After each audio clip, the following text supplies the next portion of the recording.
Imagine you're standing at the edge of a vast, endless desert. No signs, no maps, no destination, just miles of sand stretching infinitely in every direction.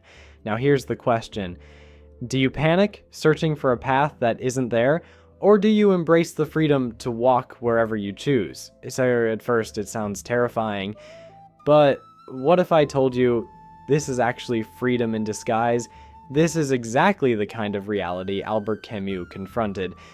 But instead of despairing, he shrugged and said, "All right then, let's roll with it." Today we're diving into his idea of the absurd and why, instead of fearing it, you should embrace it. All right, so what does absurd even mean?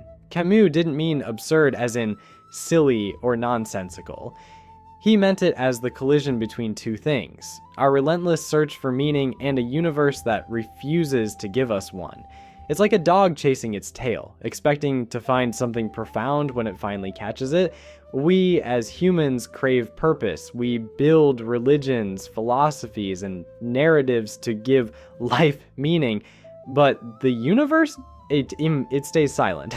No answers, no secret manual, and that clash. The need for meaning versus the universe's indifference is what Camus called the absurd. So how do people handle this unsettling truth? Camus says there are three ways. First, denial, the leap of faith. Some reject the absurd and cling to comforting illusions, religion, destiny, a higher purpose. They insist life must have meaning, even if they have to invent it. Camus didn't mock faith, but he saw it as a way of avoiding reality rather than confronting it. Then there's despair. Like, why bother?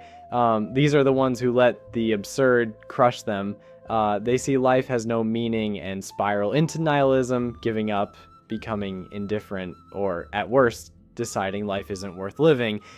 And then there's a rebellion. Embrace the absurd. Like Camus flips the script as he says, don't run from the absurd. Accept it. Dance with it. Laugh at it.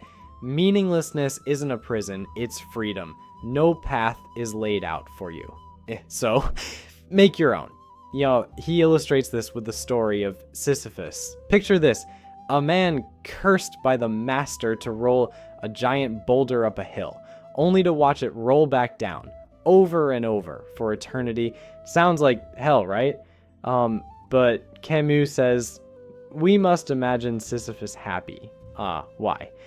Because the moment Sisyphus accepts his fate, the master loses. He no longer suffers under the illusion that things should be different.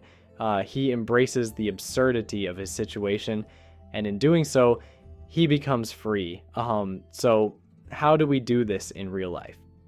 Camus suggests three things. First, live with passion. If life has no preordained meaning, then fill it with what makes you feel alive. Art, music, adventure, connection, whatever fuels you. Second, reject false hope. Don't chase illusions of some greater meaning. Stop waiting for the universe to hand you a purpose. Instead, find joy in simply existing. And third, stay defiant. Knowing life is absurd and choosing to embrace it anyway, that's rebellion, that's power, that's how you win. So here's the takeaway. Life doesn't owe you meaning. The universe won't hand you a purpose. And that's okay. Because in the absence of grand design, you are free to create your own. To chase what excites you, to love fiercely, to experience fully. Camus didn't say the absurd should make us miserable. He said it should make us laugh. Because once you stop searching for meaning in the stars, you can finally start living right here on Earth. And that's beautiful.